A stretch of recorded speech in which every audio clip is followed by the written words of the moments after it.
성경을 읽을 때 가장 이해하기 어려운 게 뭘까요?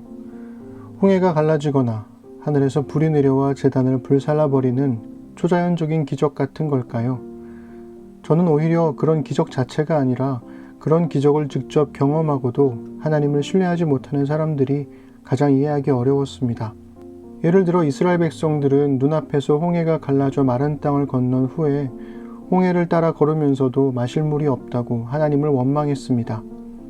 사실 이스라엘은 수많은 기적과 구원을 경험했음에도 정말 성실하게 하나님을 신뢰하지 않았죠. 정말 아이러니한 일입니다. 비슷한 일이 엘리야에게도 일어났습니다. 850명의 우상 숭배자들과의 대결에서 승리한 엘리야입니다. 불을 내리신 분은 하나님이시지만 사람들이 보기에 불을 내리게 한 사람은 엘리야였죠. 우상 숭배의 시대에 엄청난 기적으로 사람들의 마음을 하나님께 돌아서게 한 사람이 바로 엘리야였습니다. 아합 왕 앞에서도 850명의 우상 숭배자들 앞에서도 당당했던 엘리야였습니다. 하지만 19장에서 만나게 될 엘리야는 너무나 나약한 사람일 뿐입니다. 아합은 이 모든 일을 아내 이세벨에게 알립니다. 아합의 뒤에서 아합을 조종하며 이스라엘을 다스리는 진짜 권력자가 등장하는 순간입니다. 이세벨이 엘리야를 반드시 죽이겠다고 협박하자 엘리야는 두려워하며 살고 싶어서 도망칩니다. 심지어는 차라리 하나님께 죽여달라고 하죠. 살고 싶어서 도망쳤는데 차라리 죽여달라는 건 무슨 심리일까요? 이세벨의 손에 죽고 싶지는 않다는 것일까요? 아니면 극도로 불안했던 것일까요? 아무리 애써도 아무것도 변한 건 없다는 현실, 아니 오히려 이전보다 더 악화된 현실을 마주하게 되었다는 절망이 엘리야의 정신을 무너뜨린 것 같습니다. 오늘은 열왕기상 19장 1절에서 21절을 읽어드리겠습니다. 아합은 엘리야가 한 모든 일과 그가 칼로 모든 예언자들을 죽인 일을 낱낱이 이세벨에게 알려주었다. 그러자 이세벨은 엘리야에게 심부름꾼을 보내어 말하였다. 네가 예언자들을 죽였으니 나도 너를 죽이겠다.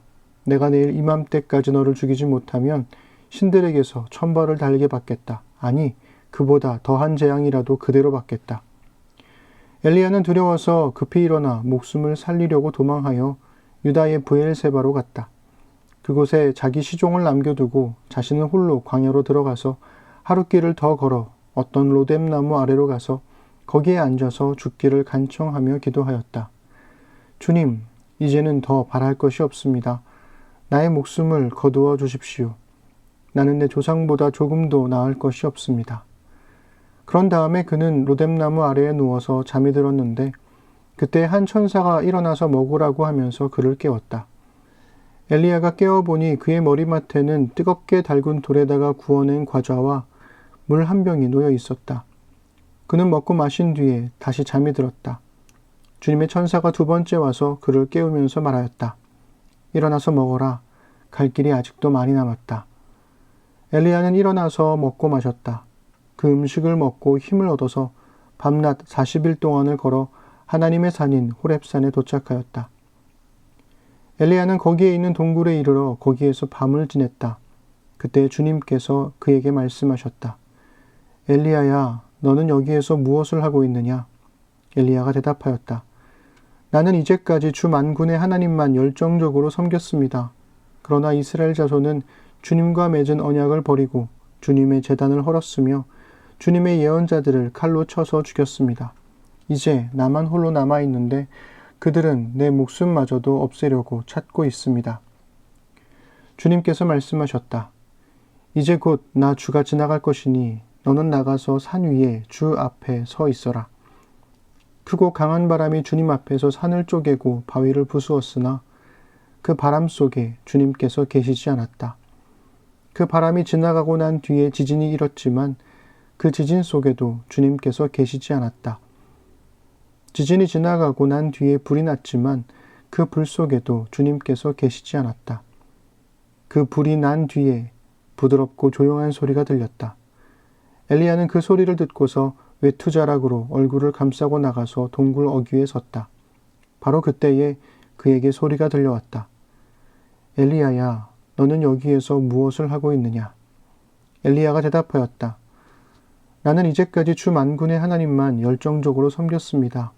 그러나 이스라엘 자손은 주님과 맺은 언약을 버리고 주님의 제단을 헐었으며 주님의 예언자들을 칼로 쳐 죽였습니다. 이제 나만 홀로 남아있는데 그들은 내 목숨마저도 없애려고 찾고 있습니다. 주님께서 그에게 말씀하셨다. 너는 돌이켜 광야길로 해서 다마스쿠스로 가거라. 거기에 이르거든 하사엘에게 기름을 부어서 시리아의 왕으로 세우고 또 님시의 아들 예후에게 기름을 부어서 이스라엘의 왕으로 세워라. 그리고 아벨무홀라 출신인 사밧의 아들 엘리사에게 기름을 부어서 네 뒤를 이을 예언자로 세워라. 하사엘의 칼을 피해서 도망하는 사람은 예후가 죽일 것이고 예후의 칼을 피해서 도망하는 사람은 엘리사가 죽일 것이다. 그러나 나는 이스라엘에 7,000명을 남겨놓을 터인데 그들은 모두 바알에게 무릎을 꿇지도 아니하고 입을 맞추지도 아니한 사람이다. 엘리야가 그곳을 떠나서 길을 가다가 사밧의 아들 엘리사와 마주쳤다. 엘리사는 12겨리소를 앞세우고 밭을 갈고 있었다. 11겨리를 앞세우고 그는 12째 겨리를 끌고서 밭을 갈고 있었다. 엘리야가 엘리사의 곁으로 지나가면서 자기의 외투를 그에게 던져주었다. 그러자 엘리사는 소를 버려두고 엘리야에게로 달려와서 말하였다. 아버지와 어머니에게 작별 인사를 드린 뒤에 선생님을 따르겠습니다. 그러자 엘리야가 말하였다. 돌아가거라. 내가 네게 무엇을 하였기에 그러느냐? 엘리사는 엘리야를 떠나 돌아가서 겨릿소를 잡고 소가 매던 멍에를 불살라서 그 고기를 삶고 그것을 백성에게 주어서 먹게 하였다.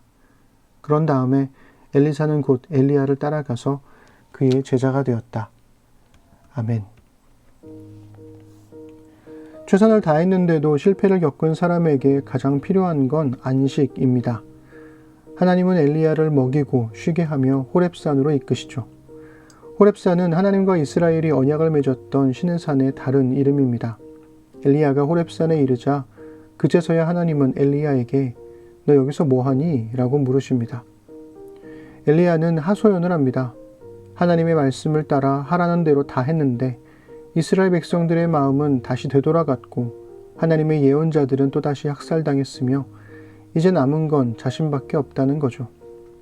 하나님은 엘리야를 크고 강한 바람 앞에, 그 다음엔 지진 앞에, 그 다음엔 불 앞에 차례대로 세우십니다. 하지만 엘리야는 하나님을 만날 수 없었는데요. 마지막으로 부드럽고 조용한 소리가 나자 그제서야 하나님의 말씀을 다시 듣습니다. 하나님은 초자연적인 기적이나 놀라운 능력만으로 일하시는 분이 아닙니다. 놀라운 기적을 보거나 경험하면 하나님을 믿을 수 있을 것 같지만 그러한 믿음은 쉬이 사라지는 이슬과도 같습니다.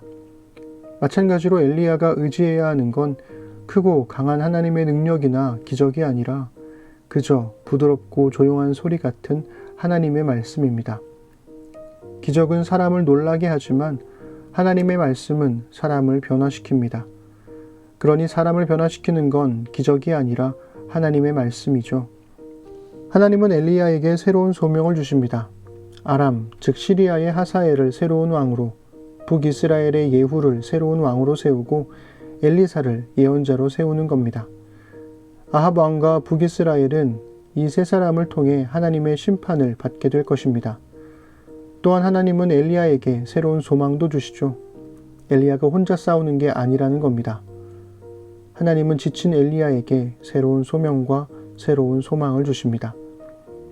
엘리야의 실패는 엘리야의 능력 없음 때문이 아니라 아합과 이세벨 그리고 이스라엘의 악함 때문입니다. 아무리 애를 써도 나아지지 않는 것만 같은 세상에서 그리스도인들은 종종 절망에 빠지곤 합니다. 절망을 이겨내는 힘은 더 큰 능력이 아니라 새로운 소명과 소망을 주시는 하나님의 부드럽고 조용한 소리에 있습니다.